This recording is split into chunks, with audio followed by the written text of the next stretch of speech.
be talking about customer premise equipment and the impact that it can have on agility, really, in these last 15, 20 minutes. So I'll ask each panellist to introduce themselves in turn. I mean, Thomas has just done that. But at the same time as introducing yourselves very quickly, just for 30 seconds, just answer our first question, which is what innovations in customer premise equipment could see a significant increase in viewing amongst youngsters, like 16 to 24-year-olds, over the next 3 years? So we're thinking of things that the CPE in particular will support. So Thomas, you just kick us off. So 1 minute answer. Yeah, well,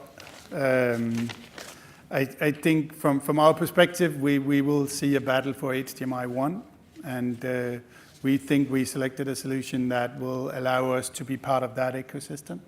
And we do believe that the big screen still has an important role to play in watching TV, even though it may be the second screen.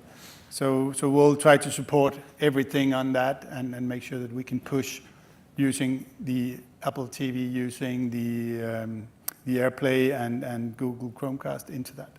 Okay. So I'd answer it in a roundabout way. I've got 3 data points in my house. I'd like a button that stopped them watching the telly as much as they do. Which I think in itself indicates that TV is still relevant for young children. And I know when I swap providers, because I like to experiment and try the different solutions in the UK market, I get a bit moaned at when the user experience has changed to something that's unfamiliar with them. They quickly learn and adapt, but I do think probably the single most innovation is that user experience layer, and probably voice control, the ability to control, command and search with voice. So. Okay, and just in case anyone came in right at the end, I know you were on before, but just tell them who you are. Sorry, I'm Darren Fawcett from ARRIS. Okay, and Stéfane? Stéfane France from Orange. In fact, I have some experience also on the pay TV side because I was in fact acting at the Canal+ Group for many years. And in fact, I would like to come back to the basic for the customer experience because in fact the people want in fact to have the best quality in the image and the sound. And most of the time we forget in fact this basic, which is in fact the set-top box should be in fact very robust and reliable. So this is the first point which is important for me for the customer experience, which should be in fact the best quality we can offer. And the second point is in fact to offer this quality also as a convergent services on all devices. So on the tablets, on the mobile phone, that in fact to offer a sort of unified universe to our customer on all devices. So it englobes, of course, also the TV stick and things like that. So I think these are the main basic, the best quality and the best services in all devices. And simplicity. Simplicity, intuitivity. Okay. John? Hi, I'm John Williams from Zodiac. Some of you may know us, Pixsan. We were acquired by Zodiac, who are an American company, in November.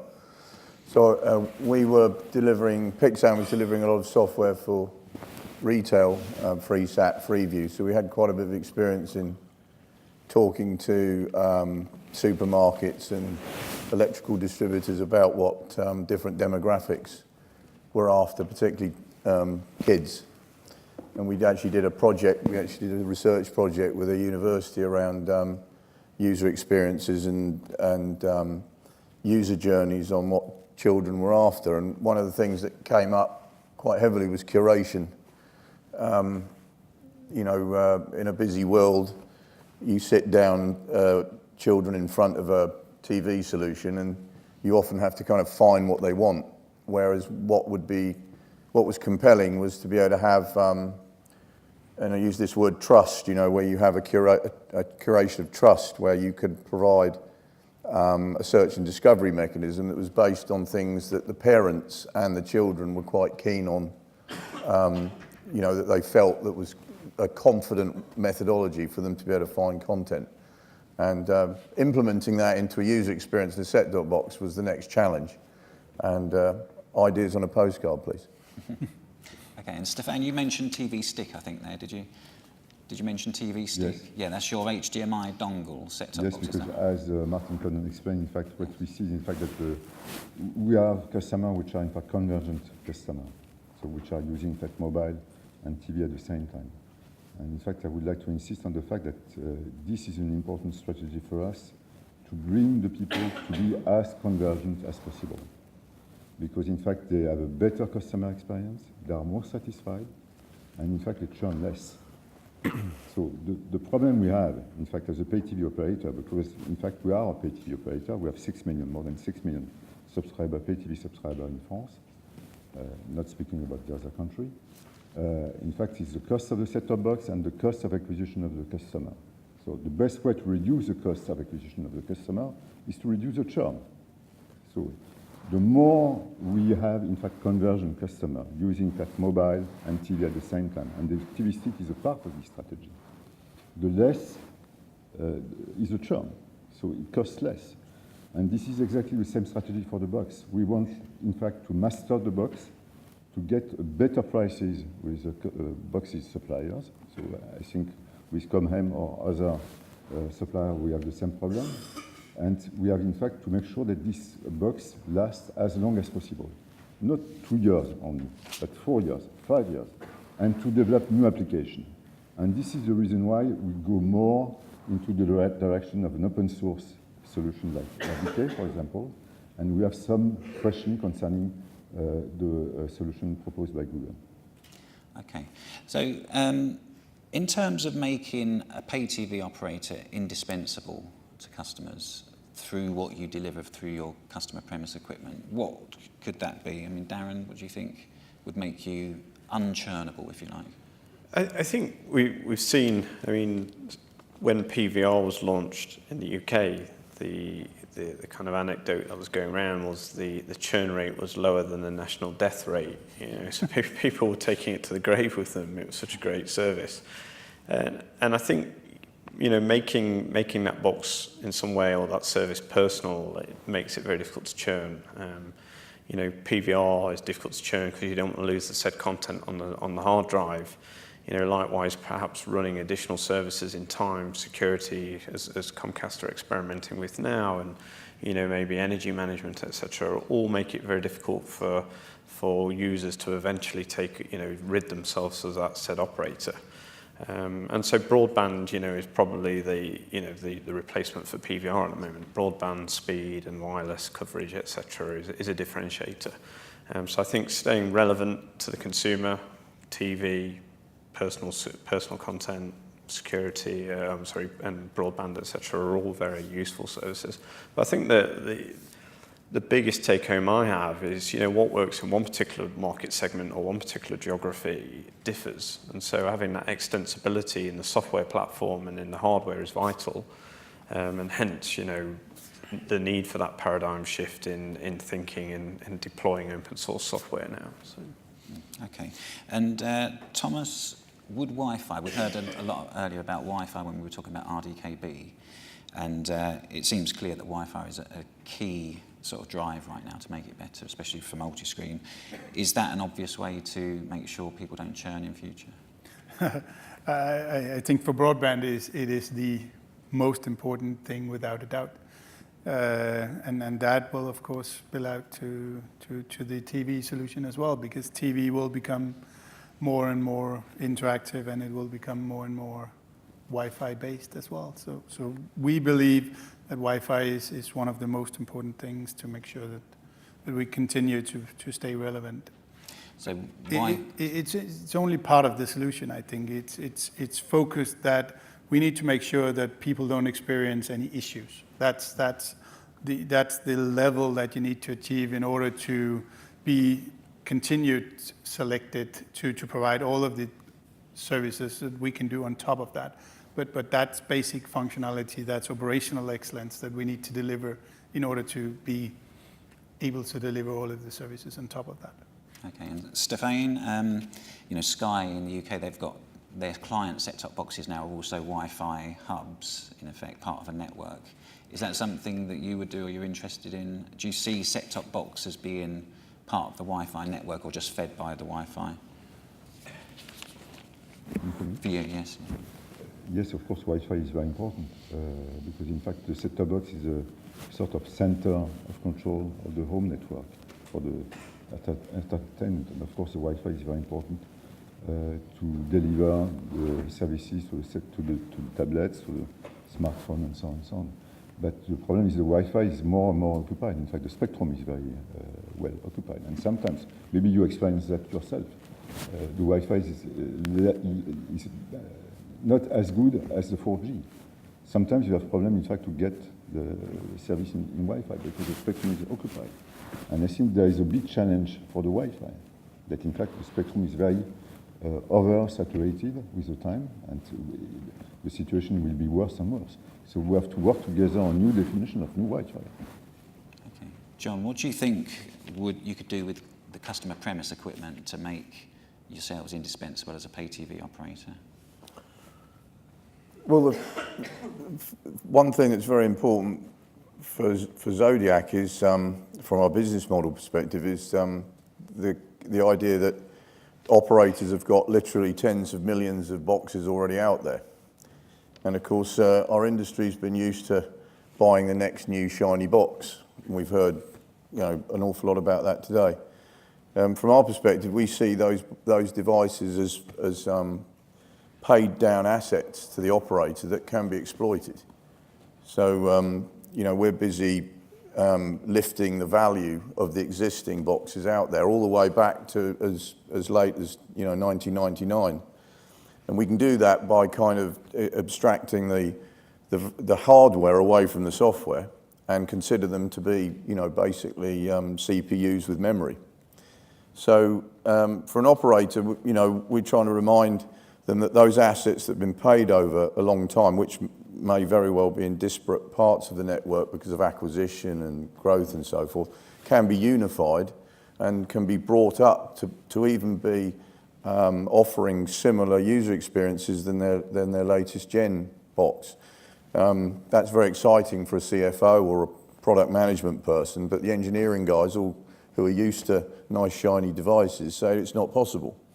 So that's one of the things that we're trying to bring to operators' attention, that they can abstract quite a lot of that value, and of course that's a huge cost saving from both an OPEX and a CAPEX perspective. And in terms of making someone indispensable, it's bringing that next generation experience onto the whole population. Every box is brought up to the same level as the current best box. Is that right? Yeah, we have a very big tier one in the US who's doing exactly that, and all the way from device, very old Motorola and SA boxes from literally the first part of the last decade are operating in the same way as the next gen ones. We just kind of carefully degrade the performance. But if you look at that from a kind of customer service perspective, it's very exciting because you get boxes that have been moved to the second bedroom, even the garage, that are now operating in exactly the same way as the main living room. And there are some other kind of technologies that are coming from the cloud that can allow even some of the services to be rendered in the cloud and put onto very old, devices, which is, in this shiny new world of new things, it's not often talked about, but that's a compelling economic situation for the operator to look at. Okay, we're talking about the cloud. Stéfane, France Telecom are quite keen on local network storage. On your live box, you have local network storage, don't you? And it's quite a big deal, the sort of the idea of having a personal storage in the home. For your live box device, it has lots of personal storage space for storing. On the live box. On the live box, we can plug, in fact, a storage, but it's not in the live box. Oh, okay, it's a separate device. An accessoire. So okay, how popular is that? Because we're hearing about the cloud increasingly and having less storage in the home and less hard drives, but I mean, is there still a demand for that? Yes, in fact, we have in the Settop box the possibility to have a rack, in fact, for the hard disk.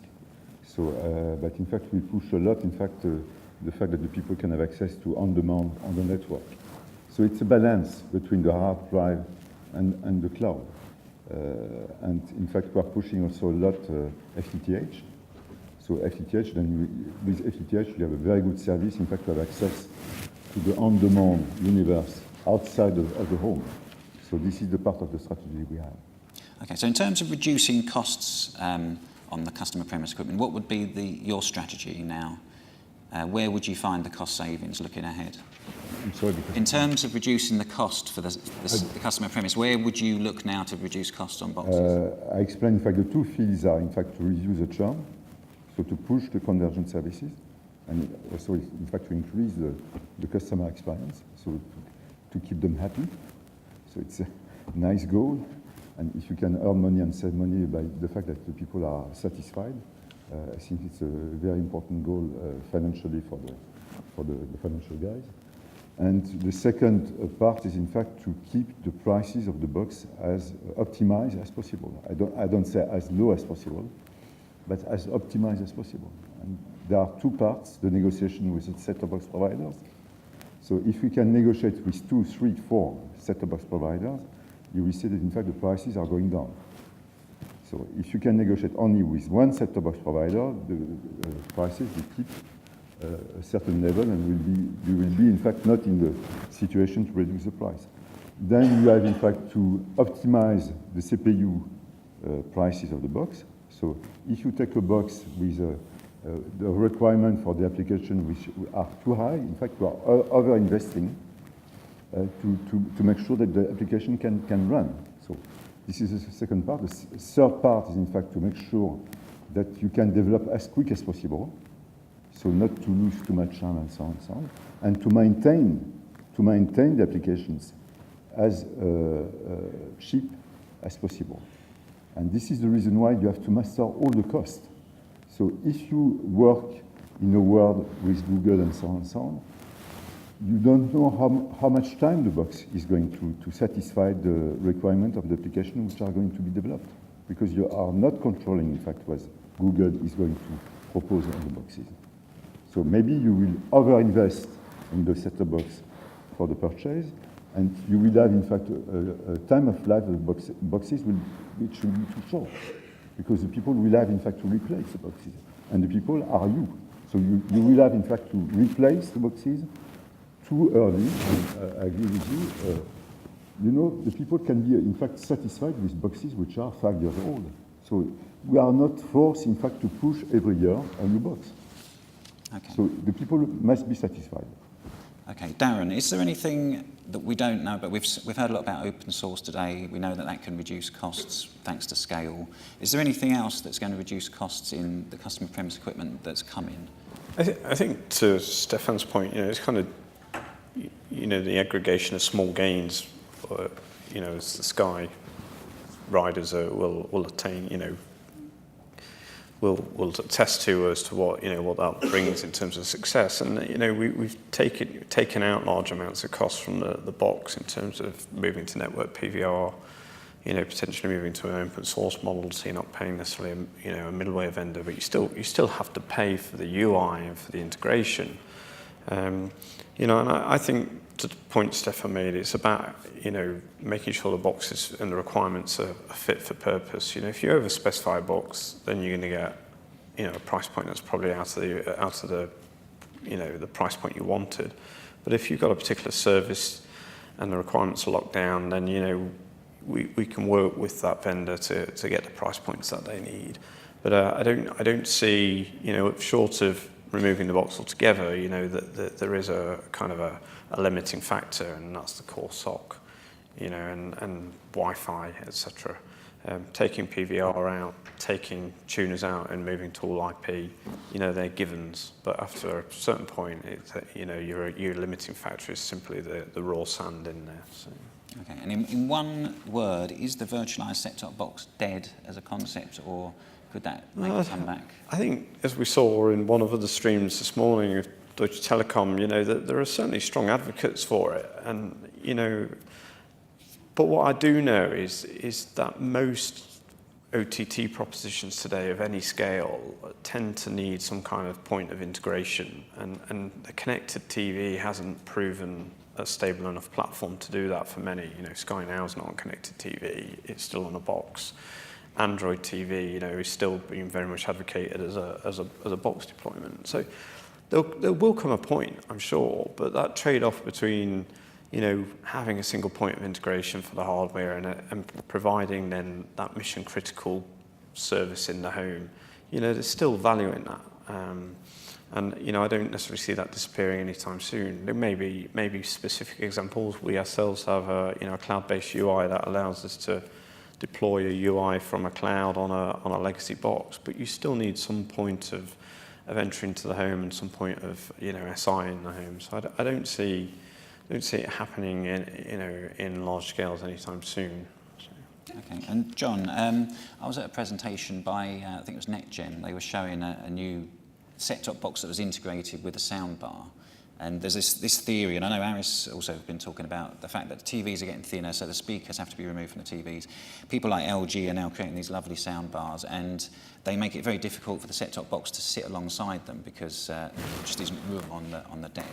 Therefore, the idea is to integrate the set-top box into the sound bar, but that may be problematic. I mean, do you think TV operators need to diversify their portfolio more and have more form factors and maybe more devices that they bring to market, and then maybe tier it so that you've got a lovely soundbar set-top box and a cheaper one, or is that just going too far with things? Yeah, this was always interesting in retail, the idea of, were we going to put more and more stuff in the back of the TV, or were we going to put it somewhere else? And you kind of had this, you had this paradigm where people were actually literally talking about getting a TV in a can and spraying it on the wall, which, you can kind of laugh at it, but it's actually an interesting thing to think about because that's where we seem to be heading, right? Because it's just a big window that you can put video on. So the idea of set-top boxes being, what is a set-top box? It doesn't sit on the top of, it's not a box that sits on the top of anything anymore, is it? It's hidden. So I think we're a bit kind of blinded by words. I think ultimately, kind of what Darren's saying is we've got to be able to acquire video and audio and data from a network. And if we're pro operator, and let's say for the point of discussion, we all are here. Some of you won't be, but then it's a question of being able to find a way of delivering that audio, video, and data to the screen in a innovative way. And if you're going to put in a soundbar, great. I mean, one of the things about the soundbar, I think audio quality has been completely missed out in operator. We're all about 4K. We're all about this, that. But what's happened to some really, really lovely audio? Because it sounds much, much better. And you ask the number of operators that are actually considering audio as a key part of their proposition, very small. So innovation, I think someone said, Darren, I think you said, innovation is very much alive in this industry, and if we can put it into different form factors and so on, fantastic. Okay, have we got any audience questions at this point? Okay, so Thomas, quick question for you. I mean, first of all, do you think that you will have to start providing more types of devices around the pay TV, so it's like soundbars or set-tops that contain Wi-Fi themselves and the clients as well? I think from soundbar it would be a requirement from our side that it would be fitting into the ecosystem that we have today. Today we are supporting the web on PC Macs. We're supporting iOS and Android devices in the multi-screen environment. And then we have the set-top box environment. And given the scale that we have and the size of the company, we try to be very careful not to spread too much into devices that look fancy in a spreadsheet but may not be as relevant to the consumers. So we're trying to be very focused on developing what's needed. And we need to be fast in changing, and we need to maintain the innovation. And if there's an Android TV set-top box built into a soundbar, I would say that could be an addition, but it needs to fit into the ecosystem without adding additional cost to the running operations. Okay. Audience questions? Okay, so one more, and this is to you, Darren. Your CTO has been talking also about, Wi-Fi extenders is a big thing for us at the moment, getting Wi-Fi into every room. Then once you've got a second Wi-Fi device, why not have a speaker on it maybe, or a voice assistant, and we've got a way to keep Amazon out of the home maybe. if you have your own sort of versions of those in different rooms. Is that well, it's clearly realistic. Do you think pay TV operators, again, do they want to go so far in diversifying their device portfolio?